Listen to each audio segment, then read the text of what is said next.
Bonjour et merci de nous suivre pour ce nouveau J-1. Demain, les Black Panthers joueront leur deuxième match dans le championnat de France de Division 1 Élite et c'est à l'autre bout de la France, après un très long voyage, que cela se passera, puisque les Tonnonnais affronteront les Léopards de Rouen à 19h. Et ce sera déjà la 4e journée de championnat, mais pour les Black Panthers, qui ont un match en retard, celui qui avait été reporté en première journée contre les Cougars, et qui ont été exempts en 3e journée suite au forfait général des Pionniers, et ce sera seulement le deuxième match. On va parler de tout ça dans l'émission. On accueille tout de suite Kevin Dessau pour une première interview.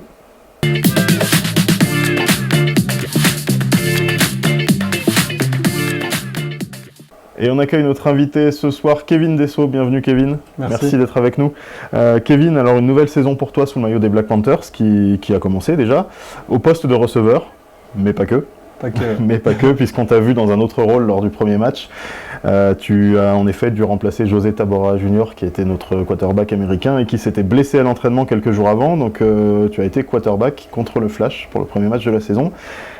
Une prestation qui a été d'ailleurs plus qu'honorable. Est-ce que tu peux nous raconter un petit peu tout ça, cette expérience ? Alors déjà, j'ai su le jeudi soir que j'allais jouer quarterback le samedi. Donc j'appréhendais énormément le match, quoi. Et le moment du match, je me suis dit que j'avais rien à perdre. J'avais jamais joué ce poste avant. Donc on a donné le meilleur de nous-mêmes. Je trouve qu'on s'est pas trop mal débrouillé pour pas avoir de QB ou quoi que ce soit. Mais ouais, j'appréhendais énormément, c'était beaucoup de stress, parce que voilà, c'est un poste important. Et moi, j'avais pas trop de connaissances à ce poste-là. J'avais fait la pré-saison en attendant que José arrive au mois de janvier. Je faisais toute la préparation des Black Panthers en tant que quarterback. Après, quand José il est revenu, moi je suis repassé receveur et je m'attendais pas du tout à commencer le premier match contre le Flash en tant que QB. Mais voilà, on a donné le meilleur de nous-mêmes et je trouve qu'on s'est pas trop mal débrouillé.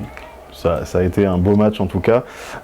Donc tu avais fait la pré-saison, est-ce que ça t'a servi pour ce premier match, et est-ce que tu t'entraînes toujours d'ailleurs en tant que quarterback au cas où ? Alors ça m'a beaucoup servi parce que j'ai passé beaucoup de temps aussi avec Larry, parce que je voulais en connaître plus par rapport à ce poste. Et j'ai pas mal appris. Après c'est sûr que pendant un mois et demi, j'ai pas pratiqué du tout en tant que quarterback.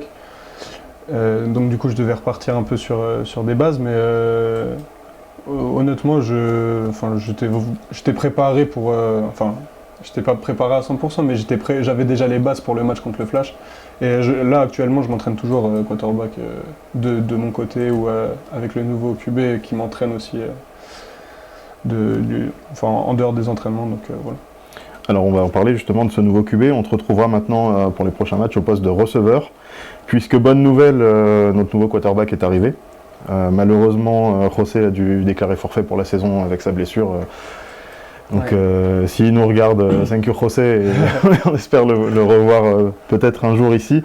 On a accueilli donc Kerry Lane, je ne sais pas comment on prononce, est-ce que Kerry Lane, ok, donc qui est aussi américain et qui prend la place de quarterback pour la fin de la saison. Est-ce que tu as déjà trouvé une connexion avec lui à l'entraînement ?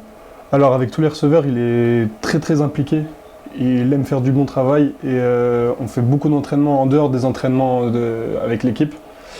Et non, franchement c'est super sympa d'avoir quelqu'un d'impliqué comme ça et qui s'investit autant.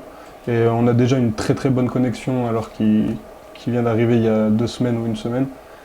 Et non, c'est super agréable de jouer avec lui en tout cas. Ok.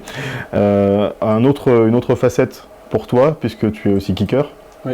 Ça fait beaucoup de postes, mais heureusement que tu es là du coup, avec un taux de réussite qui est plutôt très bon, parce que sur la saison dernière, tu avais des très bonnes statistiques. Comment tu t'entraînes pour les coups de pied ? C'est régulier ou c'est quelque chose que tu as naturellement ? Non, du tout.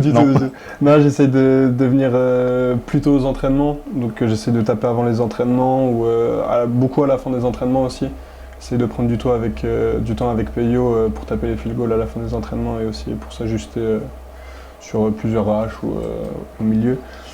Et même pour les kick-offs, tout ça, j'essaye de pratiquer un maximum avant et après les entraînements. Et ben voilà, un joueur complet, Kevin. Merci d'avoir répondu à nos questions en tout cas. Et puis on sera attentif à cette connexion avec le nouveau quarterback. Et puis on espère que tu nous marqueras plein de touchdowns encore cette saison. Aussi. Merci Kevin. Et puis à tout bientôt. À bientôt. Et nous de notre côté, on passe à la suite de l'émission.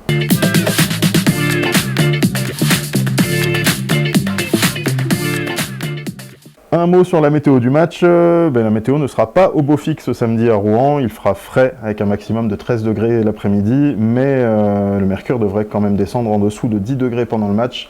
Le ciel sera couvert et une petite brise soufflera à 20 km/h avec parfois des rafales pouvant atteindre 45 km/h. Des conditions climatiques qui pourraient donc gêner le jeu de passe et les coups de pied. On se retrouve tout de suite avec le programme de la 4e journée.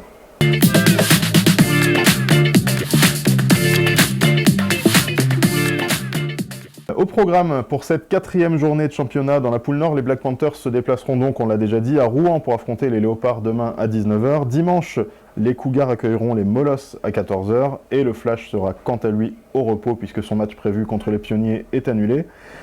Et dans la poule Sud, les Dauphins se rendront à Toulouse pour défier les Ours demain à 19h. À 20h, donc une heure plus tard, les Blue Stars recevront les Argonautes pour le derby des Bouches-du-Rhône. Et dimanche à 13h, les Grizzlies catalans affronteront à Perpignan les impressionnants Canois, promus d'ailleurs, de l'Iron Mask. On va jeter tout de suite un coup d'œil au classement après ces 3 journées, ces 3 premières journées. Classement qui n'est pas très représentatif de l'état actuel du championnat puisque beaucoup d'équipes ont des matchs en retard dus aux différents reports pour conditions climatiques et autres raisons. Je vous laisse regarder les classements tout de suite et puis on passe aux dernières informations juste après une petite pause.